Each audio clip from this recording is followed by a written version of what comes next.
Please subscribe Tree Media.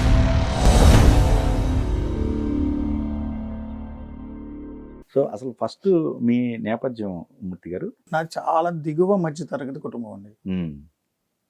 Government స్కూల్స్లో చదువుకున్నా, government కాలేజీలో చదువుకున్నా, జర్నలిజం ఇంట్రెస్ట్. సో ఈనాడు జర్నలిజం స్కూల్లో సెలెక్ట్ అయ్యా. ఇంకా అప్పటి నుంచి జర్నలిస్ట్. డిజిటల్ మీడియా ఏదో స్టార్ట్ చేసినట్టున్నారు కదా, దాన్ని ఎందుకు మధ్యలో ఆపాల్సి వచ్చింది? లేదు, డిజిటల్ మీడియా స్టార్ట్ చేయలేదు నేను. నాది ఓన్లీ నా ప్లాట్ఫామ్స్ ట్విట్టర్, ఫేస్బుక్ ఇవే. నేను డిజిటల్ మీడియా లాంచ్ చేయాల. మహా టీవీలో నేను రిజైన్ చేయాల్సిన పరిస్థితి వచ్చినప్పుడు నా మీద బాగా ట్రోలింగ్, హైట్ ఆఫ్ ట్రోలింగ్. పారిపోయాడు, ఏదో చేశాడు, అది చేశాడు, ఇది చేశాడు, మీకు తెలుసు అన్ని రకరకాల కొన్ని పార్టీలు సోషల్ మీడియా వింగ్స్ మొదలుపెట్టినాయి. ఏం జరిగిందో చెప్పాలి నేను, బట్ నాకు ఆ ప్లాట్ఫామ్ లేదు. నేను ఆ ఛానల్ నుంచి బయటకు వచ్చా.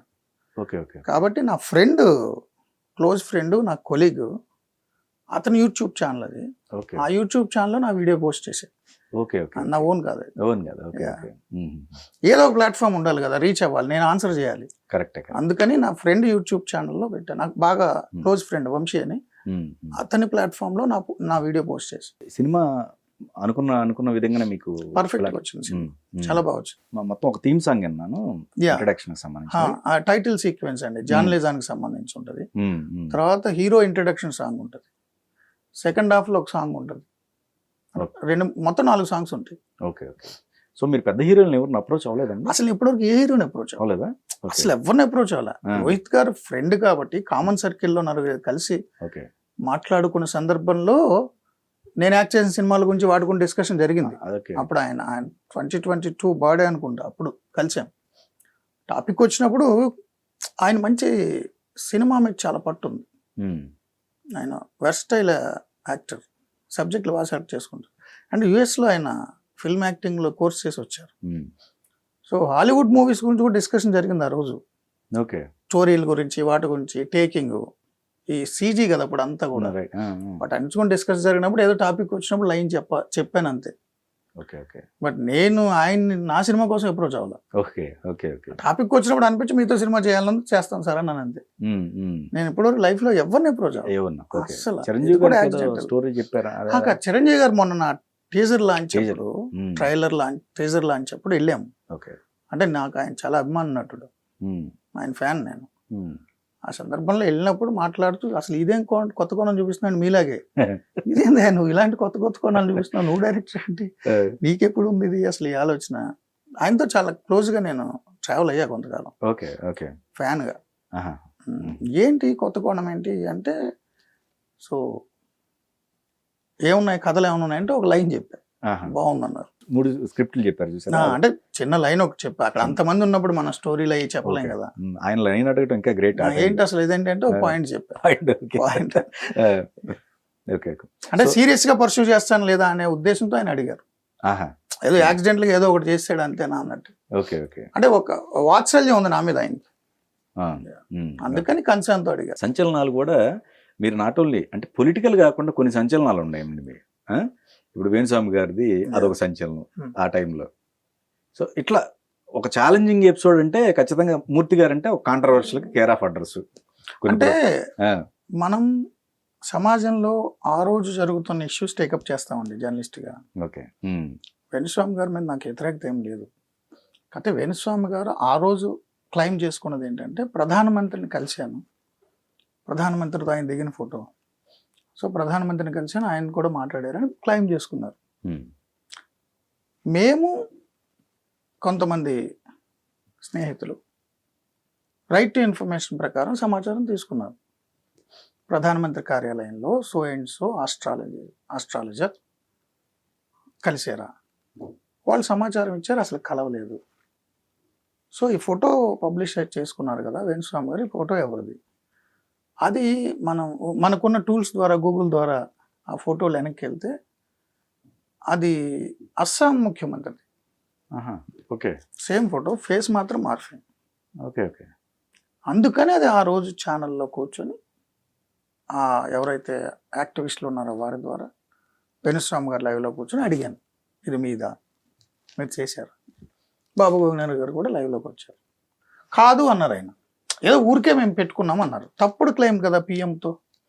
ఇప్పుడు ఎలా ఉంటుందంటే సమాజంలో సెలబ్రిటీలు ఏదైనా యాడ్ ఇచ్చినా ఏమి ఇచ్చినా మిగిలిన వాళ్ళు ఇన్ఫ్లుయెన్స్ గురవుతారు. రైట్. సో అసలు సెలబ్రిటీలతో మీరు యాడ్ ఇప్పించేది అందుకు కదా ప్రచారం, మిగిలిన వాళ్ళంతా కూడా ఫాలో అవుతారు. ప్రధానమంత్రి కలిశారు వేణుస్వామి గారిని అంటే దేశంలో ఉన్న అందరూ ఆయన నమ్మకం పెట్టుకుంటారు. సో ఒక ప్రధానమంత్రిని ప్రచారానికి వాడడం కరెక్ట్ కాదనేది నా కన్సర్న్. నాకు వేణుస్వామి గారి వ్యతిరేకత ఏం లేదు, వారేం నా శత్రువా. అందుకని నేను స్టోరీ చేసి కౌశల్ ఆర్మీ అదో పెద్ద ఇష్యూ అవుతుంటుంది. బిగ్ బాస్కి వెళ్ళిన కౌశల్ గారు అంటే ఒక ఆర్మీ, అంటే ఆయన అభిమానులు అందరూ ఆయన కాంపిటీటర్ని, అంటే హౌస్లో ఉన్న మిగిలిన పోటీదారులని ఎవరో ఉన్నారు నాకు గుర్తులేదు, తనీష్ ఎవరో హీరోలు చాలా మంది ఉన్నారు. అదే షోలో బాబు గోగినేని గారు అందరూ ఉన్నట్టు గుర్తులేదు. సో అందరినీ బుల్లింగ్ చేశారు డిజిటల్ ఆర్మీ. అసలు మనుషుల్ని కనీసం ఒక మనిషికి ఒక సెల్ఫ్ రెస్పెక్ట్ ఉంటుంది, అది కూడా లేకుండా కౌశల్ ఎలా అంటావా, కౌశల్ ఎలా అంటావా, మా అన్నని ఎలా అంటావా, మా అన్న ఎలా అంటావా, నీ బతికే అంటే వ్యక్తిగతంగా కుటుంబాల పరంగా భయంకరంగా బుల్లింగ్ చేశారు కొంతమంది కౌశల్ ఆర్మీ. అది కరెక్ట్ కాదనిపించింది నాకు. ఒక దశలో అండమాల్ వాళ్ళు, స్టార్మా వాళ్ళు కూడా ఇంతమంది అభిమానులు ఓట్లేస్తున్నారు కాబట్టి ఇన్ఫ్లుయెన్స్ గురయ్యారేమో అని భయపడ్డారేమో కూడా వచ్చినాయి, మిగిలిన వాళ్ళు మాట్లాడారు. నాకు ఆ భయం లేదు. సో నేను రీసెర్చ్ చేశా. ఆయన 3 క్లైమ్స్ చేసుకున్నారు. ప్రైమ్ మినిస్టర్ ఆఫీస్ నుంచి నాకు ఫోన్ వచ్చి అభినందించారు. అది కూడా నేను రీసెర్చ్ చేశాను. ఫోన్ చేయలేదు. పిఎం ఎందుకు ఫోన్ చేస్తారు తెలుగు బిగ్ బాస్లో గెలిచిన వాళ్ళకి? కాదు కదా, రాంగ్ క్లైమ్ అది, రాంగ్ క్లైమ్ అది. సో అందుకని నేను లైవ్లో అడిగా, ఏ నెంబర్ నుంచి వచ్చింది సార్? ఈ నెంబర్ నుంచి వచ్చింది, నేను వేరే పనిలో ఉన్నాను, పిఎం గారు అభినందించాను. ఆ నెంబర్కి నేను లైవ్లో కాల్ చేశాను. కాల్ చేస్తే తెలుగు అబ్బాయి వచ్చిన జర్నలిస్టు, మనవాడే అంటే జర్నలిస్ట్. సో ఆంధ్రభవన్లో ఉంటుంటారు అప్పుడప్పుడు. ఆయన అడిగా, పిఎంఓనా చేస్తున్నావా నువ్వు అన్నా. పిఎంఓలో చేయడం కాదు, పిఎంఓలో ఉన్న వాళ్ళకి హెల్ప్ చేస్తుంటారు. నువ్వు పిఎంఓనా అఫీషియల్గా? కాదు. యాక్చువల్గా ఆయన అప్పుడు జేడీ శీలం గారి దగ్గర వాళ్ళ దగ్గర ఏదో పనిచేశారు. నాకు తెలుసు, లైవ్లో మాట్లాడా, తేలిపోయింది. పిఎంఓ చేయలేదు, వ్యక్తిగతంగా ఆయన చేశాడు. ఆయన కూడా పిఎంఓ ఆఫీసర్ కాదు. అలాగే 2-3 క్లైమ్స్ చేసుకున్నారు. అవి కరెక్ట్ కాదని ప్రూవ్ చేశారు. అందుకని నన్ను కాంట్రవర్సీ ఏదో ఆయన జీవితం నాశనం చేసిన ఆయన ఏదో అన్నారు. నేను ఎందుకు నాశనం చేస్తా ఒకళ్ళ జీవితాన్ని? నాకేం అవసరం కాదు కదా. అండ్ ఎక్కడో ఊర్లో దెయ్యాలు తిరుగుతున్నాయి, భూతాలు తిరుగుతున్నాయి, రాత్రిపూట అటు వెళ్తే జనాలు చచ్చిపోతున్నాను, ఊరంతా ఖాళీ చేసి ఏదో విస్తళ్ళలో రక్తపన్నం పెట్టి నిమ్మకాయలు మిర్చిలు పెట్టి చాలా చేశారు. నేను వెళ్ళి ఆ రక్తపన్నం తిని ఆ నిమ్మకాయ కోసుకొని షరబత్ తాగా. ఏదయ్యో నన్ను ఏం చేయలే. అలాంటివి చేశాను కాబట్టి నేనేదో ఇలాంటి నమ్మకాలకు వ్యతిరేకంగా పనిచేసేవాడిని, హేతువాదనని, నాస్తిక, రకరకాల కాంట్రవర్సీస్ జరుగుతుంటాయి సార్.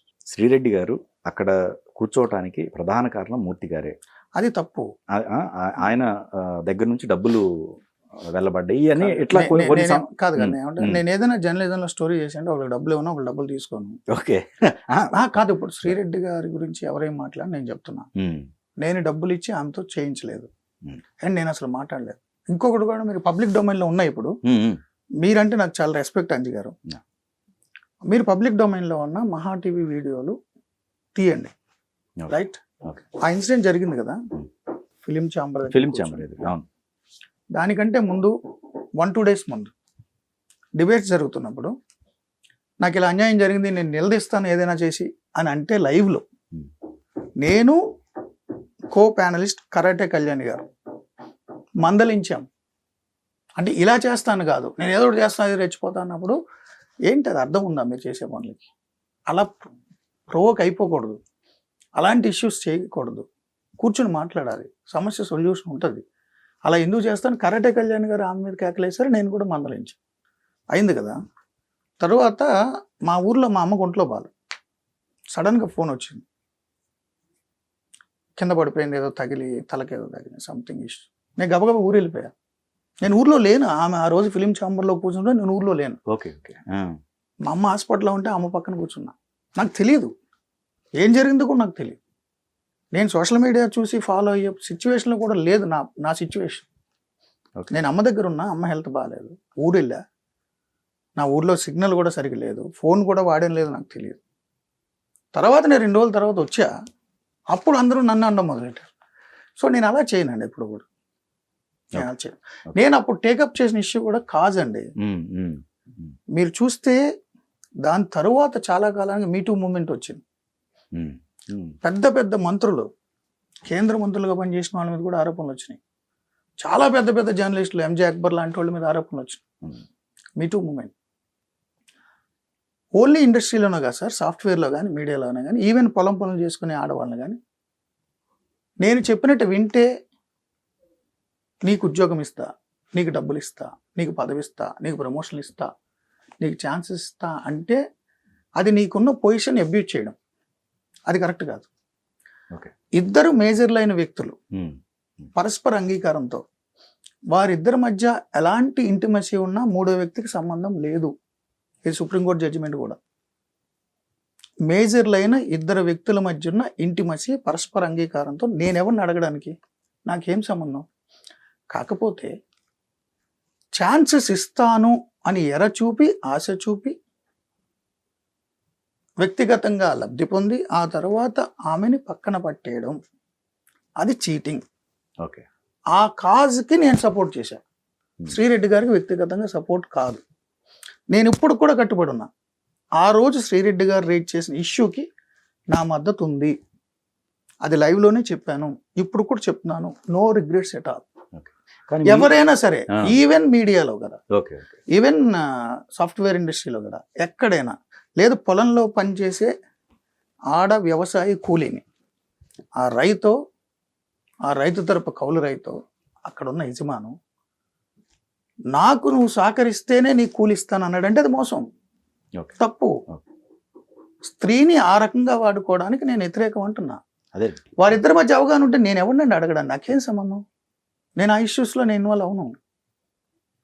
ఆ కాజ్కి నేను మద్దతు ఇచ్చా. అంటే మీరు ఇచ్చిన కాజ్ మంచి కోసం, బట్ అది చాలా డీవియేట్ అయ్యి రకరకాల, మన చేతిలో ఉండదండి. ఇప్పుడు నేను కాజ్కి మద్దతు ఇచ్చాను కాబట్టి అక్కడ ఉన్న వ్యక్తులు దాన్ని వేరే విధంగా డీవియేట్ చేశారు కాబట్టి నాకెందుకు ఈ సమస్య, నేను కూడా తగ్గిపోతే ఆ కాజ్ని రైట్ చేసేది ఎవరు? ఇప్పుడు ఏదైనా అంశంలో ఒక ఉద్యమం జరుగుతుంది అంజి గారు. ఒక ఉద్యమం మొదలైనప్పుడు ఆ ఉద్యమం ప్రారంభ దశలో 4-5 ఉంటారు కాబట్టి వాళ్ళ భావజాలం ద్వారా లీడ్ చేద్దాం అనుకుంటారు. ఒకసారి స్ప్రెడ్ అయిన తర్వాత మీ చేతిలో కూడా ఉండదు.